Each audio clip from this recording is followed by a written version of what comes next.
Hi everyone, in this video we are on page 8 of the note packet, and in this section we're going to be converting from polar coordinates to rectangular coordinates. Now, I still recommend you consider the quadrant for checking,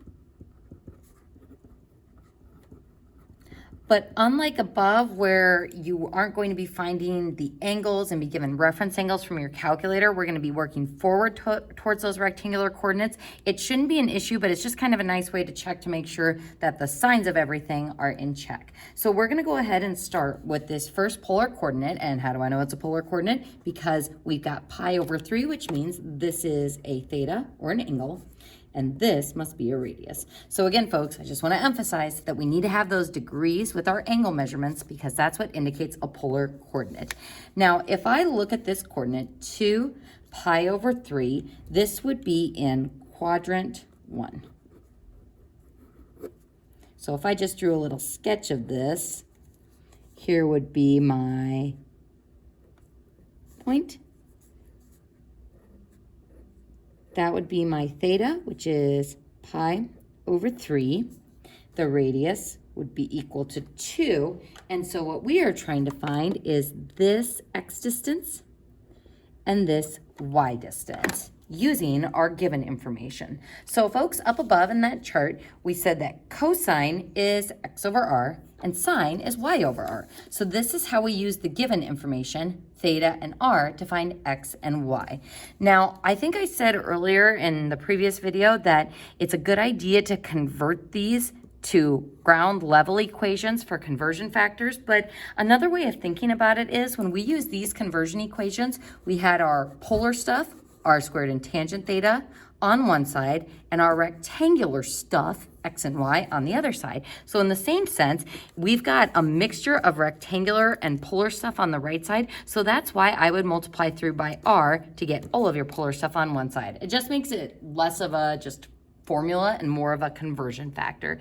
The other thing I want to draw to your attention is we know from previous units that cosine corresponds with x and sine corresponds with y, but the reason why we've never had to include this r before is because we've been referring to things on the unit circle. And when we're talking about the unit circle, our radius is always 1. So I would say one of the biggest mistakes in this chapter, both with this section and also with some of the equation converting we'll be doing later, is to remember that it's r cosine theta is x and r sine theta is y. So folks, using these conversion factors, I'm going to say x is going to be equal to r cosine theta, and that y will be equal to r sine theta.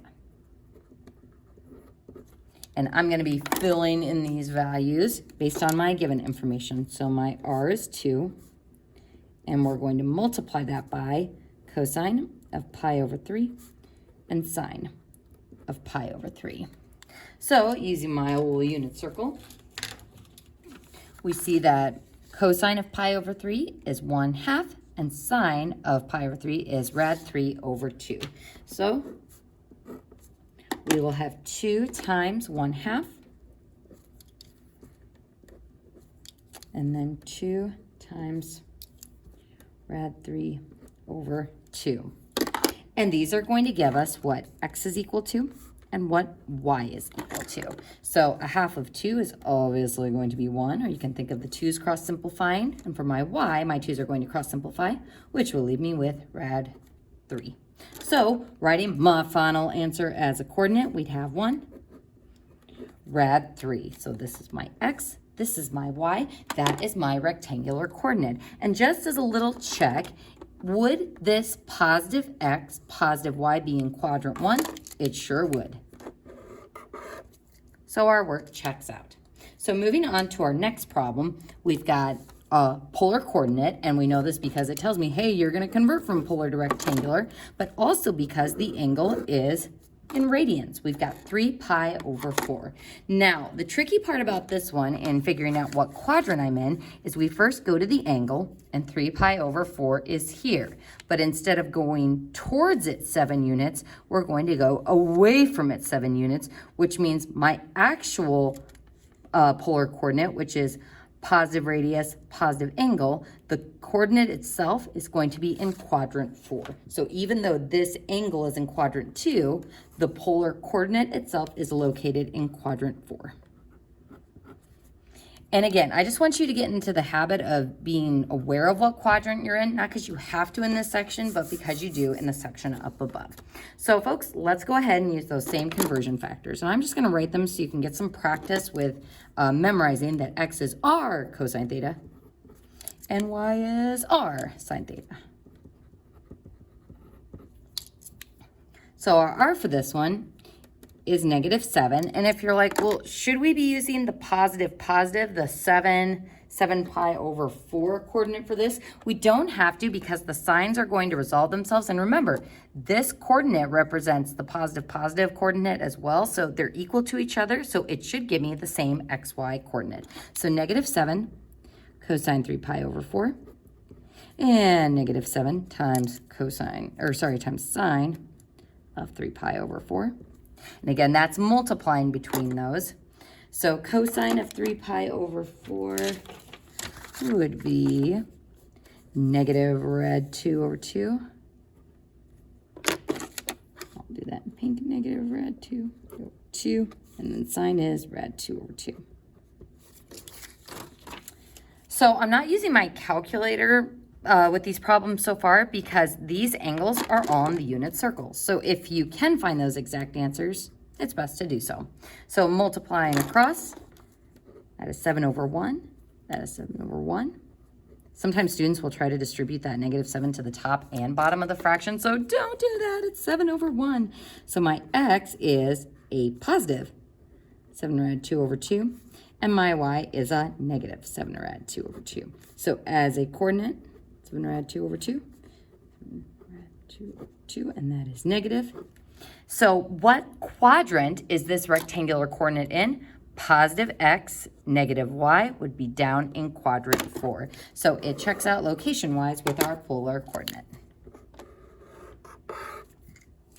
Moving on to the next one, we've got 3 and 116 degrees, and because of that degrees, we know that this is a polar coordinate, and since this is a positive angle in quadrant 2 and we're going towards it, this will be a quadrant 2 point. So let's go ahead and use our conversion factors. X equals r cosine theta, and y equals r sine theta. So 3 cosine of 116 degrees and 3 sine of 116 degrees. So we've got a slight problem here, folks, because 116 is not on the unit circle. So when we encounter something that's not on the unit circle, we're simply going to use our calculator to evaluate. But one thing to be careful of is make sure your mode is in degrees. Typically, when we go back to polar coordinates, we always default to putting it in degrees. So we were in degrees on the last problem, so we're going to be in degrees on this problem as well. So 3 cosine of 116 is, let's say rounded to the 10th place, it's negative 1.3. And 3 sine of 116 is 2.7. So as a coordinate, negative 1.3, 2.7. So since it was not on the unit circle, use your calculator. Now, if I check the quadrant for this, if we go backwards 1.3 and up 2.7, we are indeed in quadrant 2. So it checks out where that polar coordinate is located. All right, folks, so moving on to the next problem, we're going to start looking at a story problem with these polar coordinates. So we've got radar detecting 2 airplanes at the same altitude. Their polar coordinates are 8 miles, 110 degrees, and 5 miles, 15 degrees. How far apart are the 2 planes? So, folks, the first thing I'm going to do is draw a picture and figure out what is going on in this problem. So there's my coordinate plane. Now this first plane is 110 degrees, which is in quadrant 2, and we're going 8 miles towards it. So this has a length of 8 miles, And then this angle is 110 degrees. Now, the other plane is at 15 degrees. So I'm going to draw a little wedge like this. So that is 15 degrees. And this is 5 miles long for the radius. Now it says how far apart are the two planes. So this is plane 1, this is plane 2. So what I'm actually looking for is this distance, which I'm going to call D.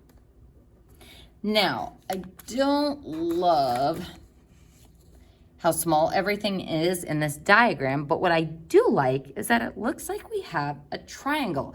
So before you start thinking, oh, I need to turn them into rectangular coordinates, we're just gonna see what we can figure out as far as the triangle is concerned. So I'm gonna go ahead and just lightly redraw that over here where that is D.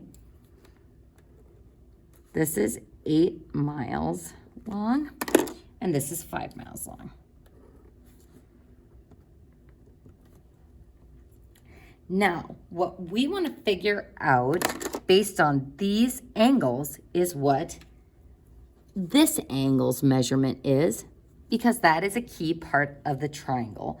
So if this is 110 degrees and this part is subtracting that 15-degree wedge, then 110 degrees minus 15 degrees will give me an angle measurement of 95 degrees. So this is 95 degrees. All right, folks, so let's look at the given information that we have in a triangle, and let's see if we can solve for D. So first, going back to 2 units ago, do we have a stable connection between a side and an angle? No stable connection here, or here, or here. So when I don't have a stable connection, what do we do to solve? Oh, it's your favorite thing ever, the law of cosines. So with law of cosines, remember you start with the angle, so cosine of 95, and the side opposite from it squared, so D squared. Then it's kind of Pythagorean theorem-ish. Open, folks, I'm gonna go ahead and stop the video here, and I will resume this problem in the next video.